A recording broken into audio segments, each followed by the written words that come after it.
You so much. My name is Amy Swain Duncan. I am an alcoholic.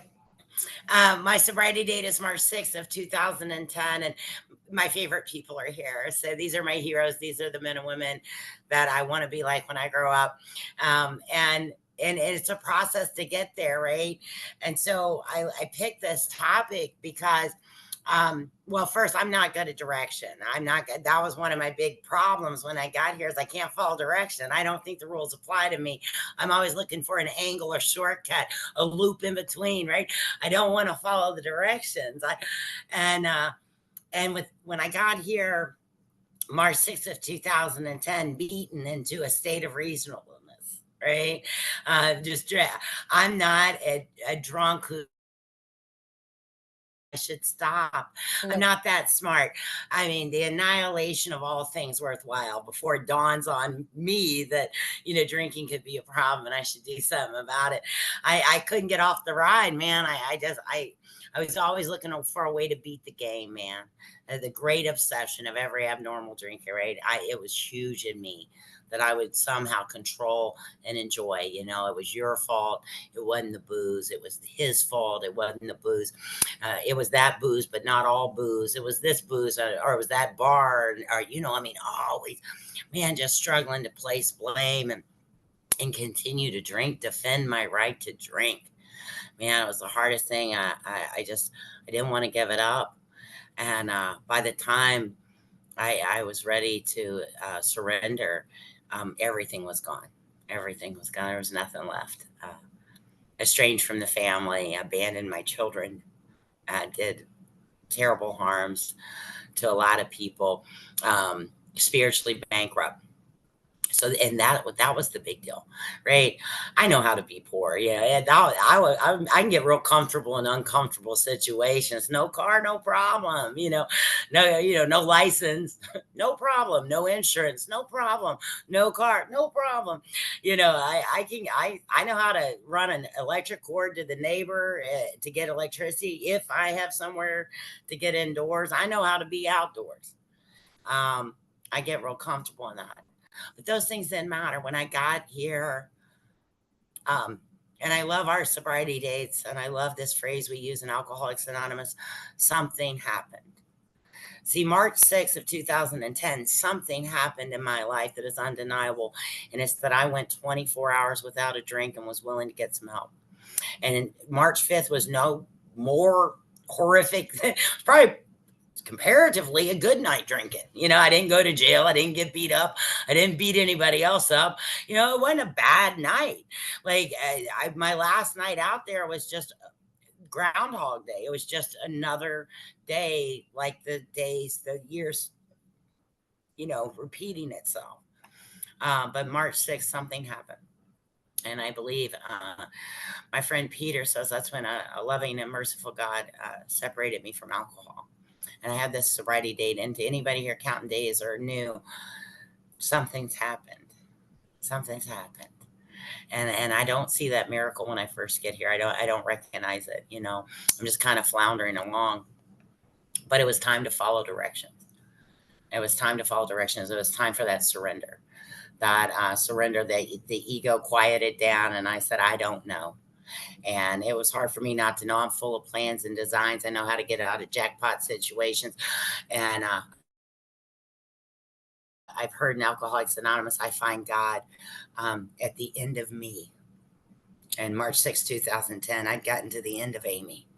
She had no more smart aleck remarks, no more ideas, no more schemes, no more direction. And I was at the end of me, and I found you.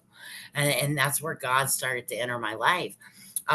So I had to follow these directions. I had to get with this piece, and thank goodness that I landed in a place that was literature based, and they put this book in my hand, and I had a sponsor in the beginning.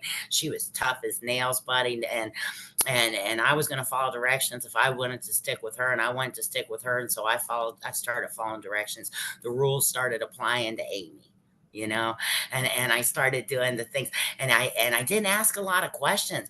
I was afraid to ask my I thought she might, get mad. So I would just go, okay, so I stopped resisting, right? Or contempt prior to investigation. I stopped deciding what would work and what wouldn't work in my mind, the sick disease place where I make all my decisions. I stopped deciding and I let you decide and tell me what to do. And I did that. And I got real good at following directions. And as I did this, I felt this power. And I want to talk about that power a little bit because here's the deal. Our literature says it comes from within us. And I think I'd done so much out there and for so long, and I was filled with so much gunk, man. The channel was blocked, and if there was a light, if there was a purity, if there was this place for God within me, it had gotten real small and real dim, and I couldn't feel it. I couldn't feel it. And I would try to feel it and I wish to feel it. And I would think about feeling it and I'd imagine it in my chest and in my belly and in my head. I would grasp it and I couldn't feel it. I couldn't find it. I couldn't find that thing you said was in me. And all my life, I believed I was bad and I was different than you. And there were good people and there were bad people. And I was a bad person. And that's why I couldn't feel it in me, right? But I could feel it from you. I could feel it from you. I would get near you and I could feel this love, right? This energy, this love energy, this thing that was God. And I began to trust it. And I start going through these steps and the channel starts getting unclogged. The channel starts getting unclogged, man. And that little dim light that was crushed down in the bottom of my right pinky toe, drowned it out and smothered by pomp and circumstance and prejudice and insanity and all the things that happened. It started to kind of get a little brighter, start to move a little further up. And this sixth sense, my sixth sense at first was, I don't think my sponsor would agree with me, if I was making a decision, and so that was my first. Would Teresa do this? Would a sober person in Alcoholics Anonymous do what I'm about to do? And I would go to meet and say, what do sober people do? You were my guiding light. You were my moral compass. I didn't have it. And so I was relying on you and I would start to base decisions based off what I thought you might do or call you and say, hypothetically, what would you do? And then I would follow suit because I wanted what you had. And I just kept going through these motions. I had a profound spiritual experience on 6 and 7, a spiritual experience. It scared me. It wasn't a cool breeze coming off a mountaintop like Bill talked about. I was terrified. What the heck was that? But all I knew that it was God was real. That's what I came away from that with, was this undeniable reality of something bigger than me. And that came to me again at the end of me after dropping a fifth and looking on paper at me, the realization that I did this, this is my life as a sum cumulative total of all the decisions and actions I made. The blame game was over. There it was on black and on paper in black and white. And I knew I couldn't fix that. I knew I couldn't fix it. And so I was driven to my knees in 6 and 7, where I met a spirit, an entity, a loving force. And everything began to shift because now I think it's in me. I think it's in me. I struggled to let it grow because I stopped following the directions. I was following some of the directions, but not all of the directions. And what that means for me is I avoided meditation. I didn't want to meditate. I said, I can't sit still. I don't know how. I'm not good at it. I'm going to leave it to Ali. He can tell me what God tells him in meditation. I'll write it down. You do it and tell me. I can't do it. I can't, because I would sit and my mind would race like a squirrel, ideas, thoughts. My sponsor says that when I wake up, my mind goes, thank God you're up. We needed to talk. and just all the noise, and it would drive me crazy. So I avoided it. I avoided that part of the directions. I dealt with a lot of rage. I'm from Kentucky. We call it rough as cob, man. I was, every edge I had was jagged, and it was going to take your love and this relationship with this higher power that I was going to pursue to soften some of my edges. I say I don't know if I'm nice, but I'm a lot nicer than I used to be, and that's because I've been willing to have this conscious contact with God, and that anger and all that persona, that bravado and tough girl stuff. It's all fear. I didn't know that were just in place to keep little Amy safe. I really did in my mind. I was delusional. I thought I really was kind of a bad girl. Don't mess with me. And it was all fear. There's a little scared 8-year-old in there that's saying, "Go away, stay back, don't come near me. I don't want to be hurt again." I didn't know that, right? But I'm learning these things from you guys and through this step work and in this process, just so the spirit starts to flow in, but it comes from you. I don't feel it originating in me, but what I found out is it's that piece in me that recognizes it in you. See, I thought it didn't exist in me, but it did. And it was that piece of me, that little ever so dim, spiritually bankrupt, where's God, where's her consciousness, right? It's the part that recognized you. And it's the part that recognized truth. And it's the part that recognized love, right? And so it starts to grow because you fed into me, and it got bigger and brighter and it grew. To some extent, we have become God conscious. We began to develop a vital sixth sense. That is a development process. Man, I like things, I thought the misconceptions I carried. I thought if I worked hard enough, if I did the steps the right way, if I moved enough chairs, if I sponsored enough women, if I read the literature, if I said enough prayers, that I would be like someone that had 20 years of sobriety at 2 years of sobriety. I'm quite the overachiever. And certainly I could find peace in this relationship if I just tried hard enough. What I've learned, and I would ask the old timers, when will I be like you? And they'd be like, well, when you get as much time as me, And I'm like, you mean it's going to take 20 years? But this is why that's so important now. I've settled into my own experience, because if I came in and got 10 years, 20 years of spiritual discipline and awakening and relationship with this power greater than me, I would have missed all the things that create it. And I need all the parts that create it so that I can stand and hold on to it where I'm at. So I've learned to relax. God's not in a hurry. I'm always in a hurry. God's not in a hurry. So wherever you are in your spiritual journey, you're beautiful, perfect, amazing, good for you. But wait, there's more, right? So I can settle and I can enjoy where I'm at and what I'm understanding and what I'm seeing and what is being shown to me and taught to me, without this urgency, this created a rush to be somewhere else. And I get, because I know, right, that if I continue on this path, if I continue to follow directions, we grow. The book promises we grow in effectiveness and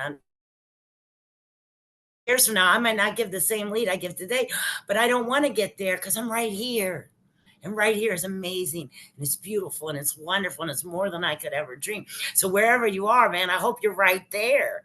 And I hope you love it. I hope it's amazing and wonderful and beautiful and the greatest thing you've ever seen, right? But we're not going to rest on our laurels. We're going to keep moving forward, and that's what I get to do in this deal, man. It's been years, and I try to exaggerate that. It's been about 4 years since I physically put my hands on another human being. Now, some of you might be like, oh my God, you were 10 years sober. You did that. I did. I did. It happened. I'm not proud of it. I'm embarrassed, but I did. And I did. And I got to tell you that because I can't hide from you. I can't hide the truth of what I look like without God, what I look like in fear, what I look like in grief, what I look like when I'm not connected in conscious contact with a power greater than me. Amy will come in, and remember, Amy's scared. Amy's always been a little scared, and she's always had her dukes up, right? And I can go back to those old behaviors. That conscious contact in the beginning was like two voices. There was Amy's solution and this new spiritual thing that you were talking about. And there was a big, strong difference between Amy's idea and what you guys were talking about. And I could see how clearly separated those two thoughts were. And it was a manual effort. It wasn't automatic. It was a manual decision to choose this, choose the God one, to choose the spiritual one, to choose the way of our beautiful program. Um, but it was a very clear choice. I still remember it. I don't forget. Uh, how I solve problems and the ego and the punkophobia and all the stuff. That's all still there. That noise is still there. I haven't forgotten those solutions, those old ideas and old behaviors. I remember them. And then I've been introduced to these new thoughts and these new ideas, and some of them don't make sense. How's going to a meeting, moving a chair, and welcoming the newcomer going to solve my big, big problems, right? But I'm going to follow directions. And I go to the meeting and I move the chairs and I welcome the newcomer. And like this magic occurs, man. This magic occurs where my problems, they're smaller and more manageable. They're not important. They're inconsequential when I'm knee to knee with a new woman, when I'm with you and I'm surrounded and embraced in love and fellowship. All that just fades away, man. It fades away.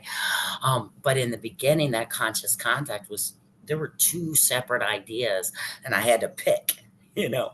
I can tell you that I meditate, the longer I follow these directions daily, um, it it gradually, I love this line in our book, gradually becomes a working part of the mind.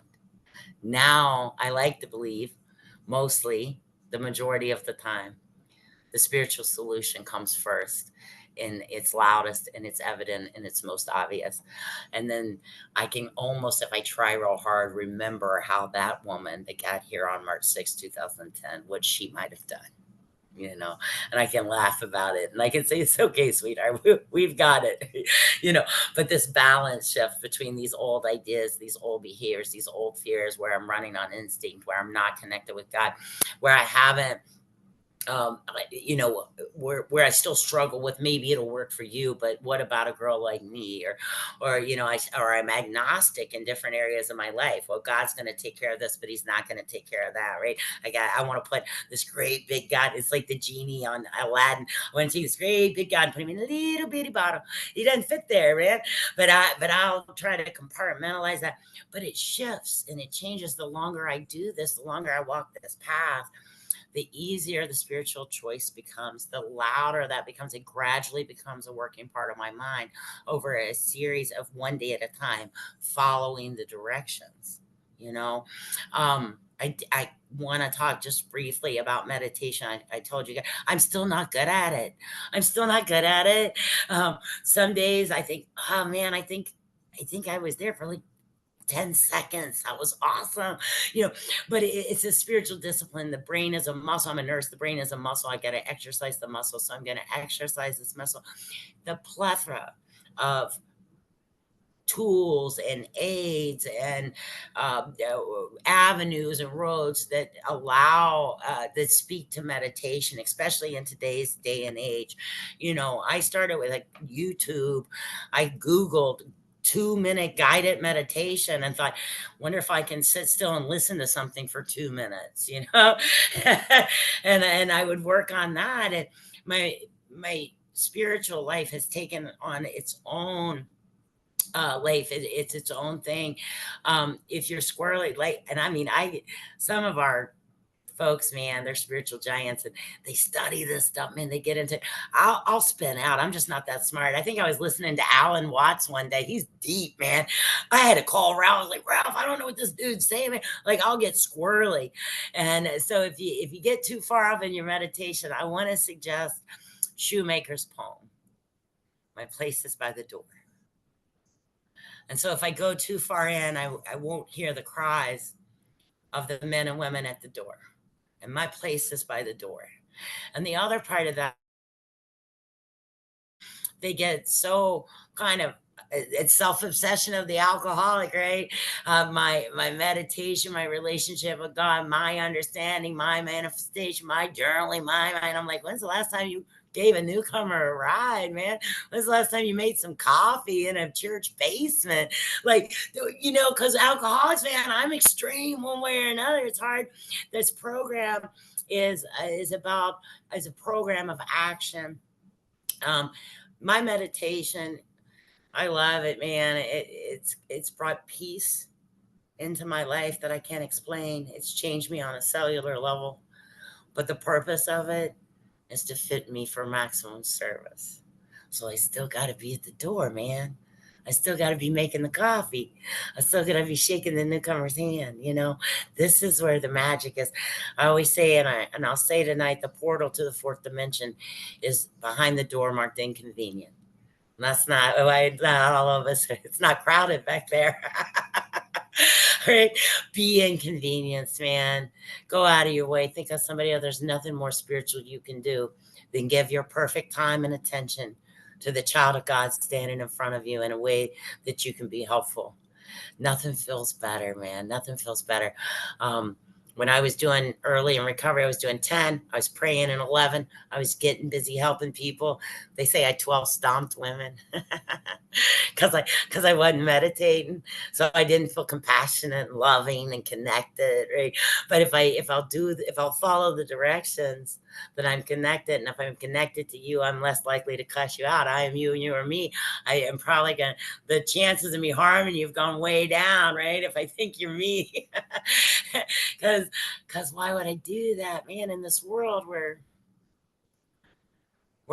a loving and merciful God would take a woman like me from the scrap heap of life and place me on solid ground among beautiful and fine folks like you. And gratitude is an action word, and I better display that every day, not just in my seeking of Him, God, Spirit, but also in my service to His children. But I have found much of heaven. I'm excited about where I am, man. I'm comfortable where I'm at, and I'm excited about where I'm going to go. And I know that this just keeps getting better, man. So if you're new, buckle up, Buttercup. It's the greatest show on earth, man. Follow directions, And if you're here a while and you're not feeling that, man, if you're not feeling what we're feeling here, um, get with somebody, because a lot of alcoholics suffer from um, that spiritual malady, even in sobriety. And I got to treat that every day. I never want to be a woman who used to have, and I don't want to be suicidal or homicidal ever again in my life. And I've been both, you know. I like this place we exist, and I want to stay here with you, but a price must be paid. It's good work, and I'm grossly overpaid for any service I might do in Alcoholics Anonymous. And I love you all, and I want to hear from you guys. I'm so glad to see everybody. Thank you for inviting me. I love you, my friends. Family, um, alcoholic Tracy. Wow, thank you so much, Amy. I got so many notes, and I never before it occurred to me, and I this is why I need to stay connected. Spot it, you got it also means that if I spot your character assets, I have those too. Like it never occurred to me. I focused in on so much of the negative of spot it, you got it. Like if I see somebody's a gossip or this or that, because I got it, but it never occurred to me until like you mentioned, like I see like that spiritual light in you because I have it too. And that just like, whoa, spot it, you got it also works in the positive way. Like like what, like new pair of glasses, like wow, like I've got the chills like never before, like by the grace of God. And this isn't to toot my horn, it's just like God took an alcoholic like me and gave me like gave me 20, a little over 20 something months of sobriety of 24 hours. And that's not to toot my horn, it's all God. And it just occurred to me that spot it, you got it means that I can spot the good qualities that I see in other people, but it's because I have it too. occurred to me because I sit in negative ego so much. And that increasing the God consciousness means that I don't have to let the ghost of my old ways possess the being that I am today. And I love that you said being inconvenienced Yep. is the way to be in the fourth dimension. So thank you. I just wanted to, like, that never occurred to me. How did it, how did it? Tracy, you got a question for Amy? I apologize. That's okay. It I wasn't love that you're excited. You got a question for Amy? um If you don't, that's okay. You had a yeah, beautiful no, share. I guess I don't. I was just Thank you mind for being blown. here. Love Thank you. you. You're welcome. Mr. White. My name is Ralph White. I'm an alcoholic. Where you at, Amy? I gotta find you. Oh, there you are. You know you're my favorite, but you know I'm lying because Alice is gonna say, "Wait a minute," and then Teresa's gonna say, "Wait a minute." That's right. That's how we do. You know, you my current. Oh my God, you radiate. You radiate now, girl. If nobody tells you, because we can't see ourselves. You know, I've been watching. I've seen you've always been powerful. You've been powerful rough. You know, you've been powerful jacket. You've been powerful coming in hot. You know, but are, you are blossom. I mean, I'm blown away. Insightful, thoughtful, wise. Be where you are. And of course, I got a question, you know, because you gave a lot and you shine bright. But I'm going to ask you, and it's probably twofold. When the last time you've been scared? Mm. When have you been shook? And what did you do? It was yesterday. There is, I have a teenage granddaughter, and there is a young man in his early 20s that has decided this is the age group that he'd like to date. Mm. And that's my trigger, right? Those are my points. Those are the places where, buddy, you can see Amy come loose, defending my children, my issues with men. I mean, here is the stage is set. Mhm. And my daughter called and she said, Mama, this man doesn't follow me down the street. I pulled over, he pulled over. I got off an exit, he got off an exit. Mm. She's calling Mama. But she's looking for old Mama. She's looking for the Mama you said, the Mama getting ready to where you follow him, so don't lose him. Here I come. That's what she's calling. And thank God, I had a sponsee in the car, a new woman. We were getting ready to do her third step and go to a meeting. And I'm like, oh, oh, oh.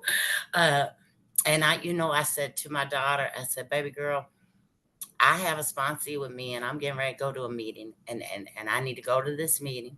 And then I'm going to call my sponsor, and then I'm going to call you back. And that's what, and I didn't. Now, God, y'all pray for Mr. Duncan. He's trying to get people's names, addresses, car, everything. We're gonna pray for Mr. Duncan.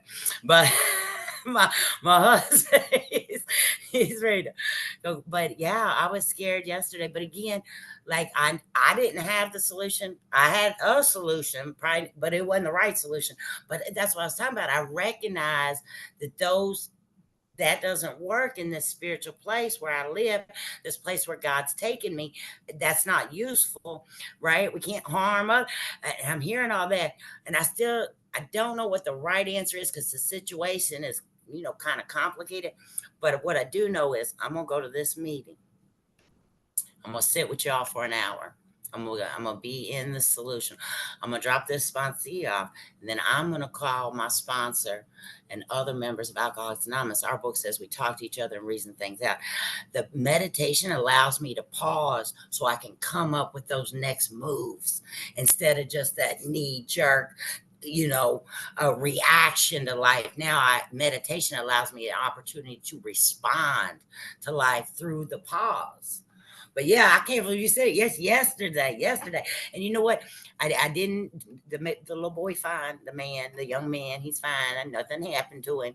And last night I got on my knees and I prayed for him. And that's not the same woman that walked in these rooms. Pray for who? I genuinely recognize that man as a child of God who is, you know, whatever he needs the Lord. But I was able to pray for him and not do anything to him. Ralph, thank you for a beautiful question. And Amy, I love you, Ralph White. You know that. you got to be your favorite though, Amy.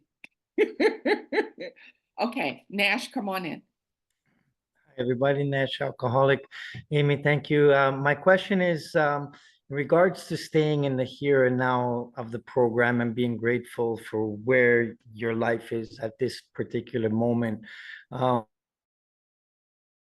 As good as I'm getting now, I still want more, and I have my vision of where I want to be and how I'm going to get there.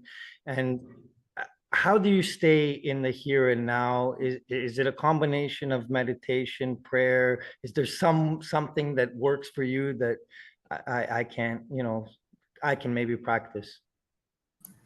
It literally is a practice. So repetition, right? Read the doctor's opinion, read the Ford to the first edition, everything in our program, we hear over and over and over again, right? And so it's a repetition. And my sponsees know when they call and they're spinning, because we spin, I always say, baby girl, where are your feet? I need you to stay where your feet are. Don't leave them. You're going to need them. Just stay right there on top of them. But that is reinforced in everything you hear. I hear people say, God exists in the now. If I go to the past, I've gone alone. If I go into the future, I'm by myself. To that conscious contact, God exists in the now. And so just in my breath brings me to the now. If I start worrying about the future or regretting the past, I can do a breath. I can do a prayer. Lord, just keep me here with you. You see my sponsor, when I got sober, said, we're going to quit 2 jobs that you think you're good at. And I said, okay. She said, you're going to resign from fortune telling. I said, what? She said, I know what they're going to say. I know what they're going to do. I know what's going to happen. She said, that's not true. You are not a psychic. You are not a seer. Are you? You're not. Because if you are, give me them lottery numbers. The truth is, you are not a fortune teller. So stop, retire. And the other was time traveler. She said, you sitting here, but you're 3 months ahead or 6 months. You are not equipped for time travel. And I hear her in my head all the time when I go, like, there I go, fortune telling, time traveling. Like, I gotta, and then these are not gifts the Lord has given me. I honestly am not qualified for either of those things. And I have to remind myself of that so that I'll just stay right here in the now where my feet are. And mostly it's because God, may you find him now. It's where he lives. He lives in the now. It's a location. And I need to be with God to be safe. Thank you, Amy. Calvin? Hello, everybody. My name is Calvin. I'm an alcoholic. And thank you, Amy, for a powerful message. I really enjoyed your talk tonight. And when you talked about people who meditate a lot and they won't give a person the ride to a meeting, that touched me, right? That touched me. I'm so heavenly. And I've been in that place. I'm so heavenly bound. I'm no earthly good.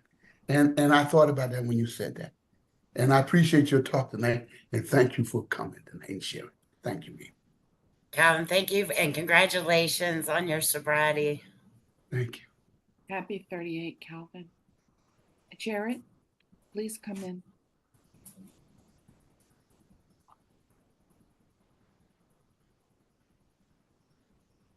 There we go. Cheers.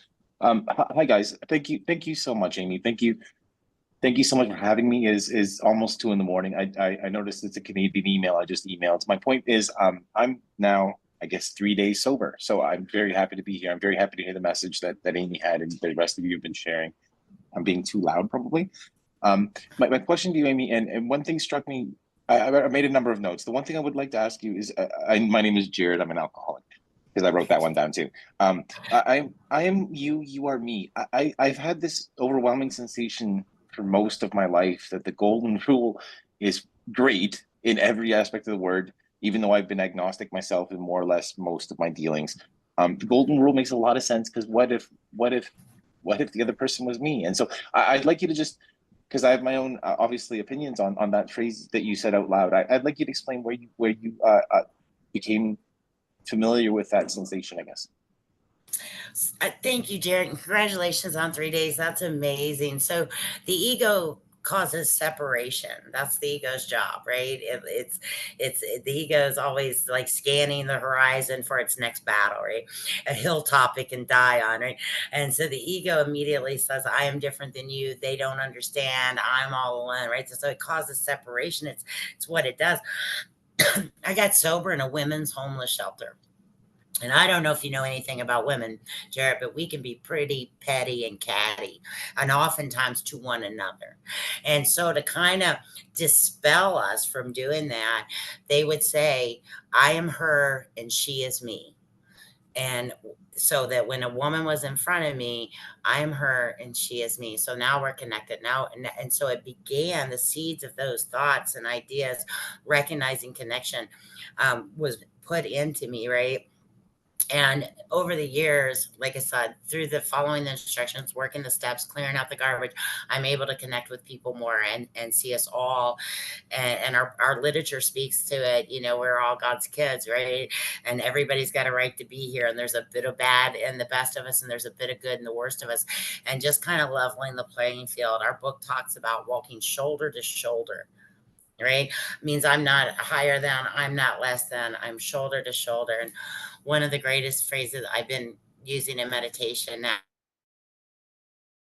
there is no us and them, there is only us. And we're the human race, man. That's it. That's who we all are at the end of the day. No matter how the ego wants to, or society, no matter what the separations, the delusional things that separate us, at the end of all things, we are the human race. And how can I be a shoulder to shoulder member of this worldwide fellowship and in the world? How can I be somebody who brings peace and not division? How can I bring somebody who, in the St. Francis prayer, we're going to read that. It's a big part of what we do in Alcoholics Anonymous, fitting myself for maximum service, the humility it takes to quiet the ego, that I don't have to be better than you, and I'm certainly not less than you, but that I am her, she is me, and I am you and you are me, and there is no us and them, there is only us. And it creates a kinder world for me to live in. I hope that answered that a little bit. Jared, welcome to your new life. And Amy, thank you for a beautiful answer. Linda cannot put her virtual hand up, but Linda, you're up next. Please come on in. Hi, Lydia, alcoholic. Hey, Amy, thank you so much for your share. I got so much out of it. And I do have a question. So in step 11, it talks about thought through prayer and meditation to improve our conscious contact with God as we understood him, praying only for the knowledge of his will for us and the power to carry that out. You mentioned inconvenienced. You mentioned inconvenience. My question to you is, what would you say to the newcomer, right? This is how I see it. My prayer is an opportunity to talk to God, and meditation is an opportunity to listen. What would you say to the newcomer who might think that prayer might be the only way to improve the conscious contact with God? Why is meditation so important to improve that? So, you know, you hear it all the time. Prayer is me talking to God, and meditation is listening. For me, I don't know. God speaks to me through people. I don't get, you know, visions or anything when I'm meditating. For me, meditation is about quieting the mind, and being still. There's a stillness that's required. for me to move effectively in this world. Because, like Ralph said, I come in hot. I come in hot. I come in fast. I'm always, it's my personality, very personality disorder. I don't know, but I tend to run at 150, and meditation allows me to slow down. Right. And in our prayer and meditation, in our talks about we pause when agitated or doubtful. I could not pause. There was no pause. I would overshoot the pause. Like event kill somebody. I mean, like there was no pause. There was no 0 to 60. And so the meditation is a practice for me of being still, of a stillness and allowing to just sit in a peace, right? In a safe place. And it brings me comforts like swaddling a baby. Like I'm okay right here. And I need that 3, 5, 15 minutes in a day so that I can move effectively, to the best of my ability in this world. And I think especially when we first come in, I mean, it's uh, stop not drinking is it's not easy, and especially those first few years of sobriety. I'm trying to learn a new language and set aside old ideas, and who am I and who are you and where do I fit, and making things right with the people who's I've harmed, and rebuilding a career, reestablishing a society. I mean, there's a lot going on, man, and phone calls and responsibilities, things I ain't been doing in a while, and now they're on me. Got to be at this meeting early, set up chairs, got to meet them, got to do that, got to go to the doctor, got to, and meditation just allows this place where I can be quiet and calm and sit in God's time. He's not in a hurry, right? And I have nowhere to be, and I can just sit. So it's a quieting of the mind that allows for the pause, that allows me to take it down a few notches, so that I don't come in hot or step on the toes of my fellows without even realizing it, and so that I can absorb information and follow directions. Does that make sense? Thank you for your question, Lydia. Thank you, Lydia. I apologize for misreading your name. Maria, I've asked you to please turn your camera on so you can come in. And in the meantime, and there you are. Come on in.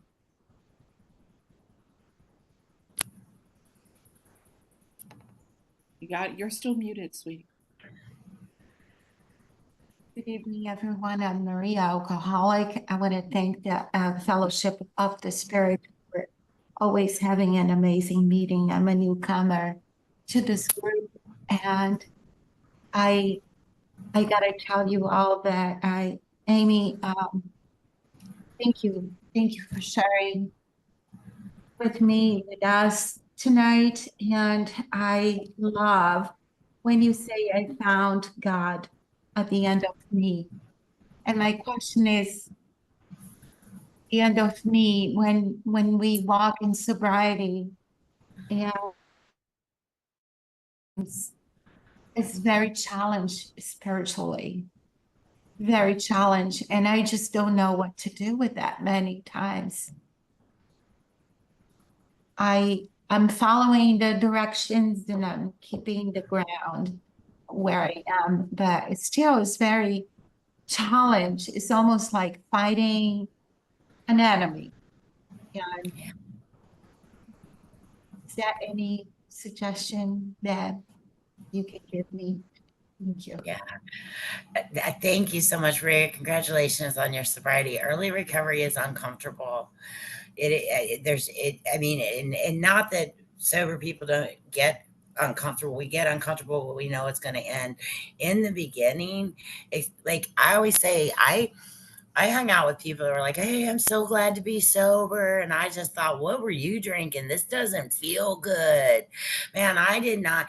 This is why I drank, is because sober feels awful. My mind's racing. I'm depressed. I'm having mood swings. I don't know what's going to happen next. I'm riddled in fear. Man, I need ease and comfort. I drink because sober doesn't feel good. So our steps are outlined so that sober starts feeling good. right? But I got to do that step work. I got to clear that channel. I got to work the program.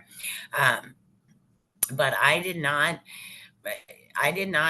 feel real good the first year I sober. I tell people some days I stay sober because I never want to get sober again. That was a rough year, man. It was because I wasn't convinced it would work for me. I'm just hoping, I wasn't convinced that I would have this relationship. I'm just hoping, because I'm out of ideas. I'm at the end of Amy, and Your Way was all I had left to try. But it was uncomfortable and it didn't always feel good. But I knew that if I would look ahead. I mean, there's a line in our book that says I was sold, right? I was sold on a set of ideas. Our Silkworth writes, you can rely absolutely on anything these men say about themselves. And I believe that. And I had a home group and those people looked happy.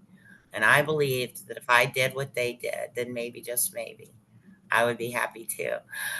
So I persisted, right? I hung on even when it was uncomfortable. I talked to people. I went to meetings. I moved chairs. There's something real cathartic about moving a chair. If you can get to a meeting early and set up chairs, or stay after the meeting, put chairs up, you'll meet some great people.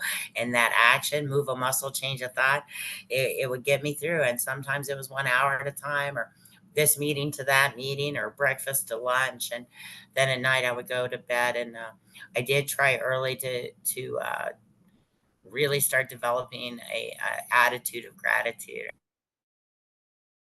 Even though it might have been a crazy day and I felt bad and I was unsure, I knew that that day I had was a good day compared to the days I had before I quit drinking. And so I started being grateful for my sobriety, and grateful for a place to stay, and grateful for friends to talk to, and grateful for meetings, and grateful for solutions. And it gradually it began to change. But I just encourage you to hang in there. It does get better. And my dad told me to do this when he said on a calendar, if it's a good day, put a smiley face. And if it was a bad day, put a little frown or whatever. Or if it was a half good day and a half bad day, he said, because what happens to that alcoholic brain, when you have a bad day, you're going to go, it's always like this. It never gets better, right? But there's the proof. You can look back and you're like, oh, wait, no, I've had really good days. This is just one bad day or one bad part of a day. And it because I have a magic magnifying mind, right? And so I got to keep things in reality. And I have to monitor my perspective of what is occurring. So good luck. And I hope you're sober a whole long time. I am afraid that we have run out of time. We've got 2 minutes left. There's no way to get all three people in 2 minutes. So I just I don't even know what to do. I feel so bad. I think I'm gonna turn the meeting back over to Teresa because we're out of time. Ooh, that was good. I'm sorry, y'all. Forgive me. Column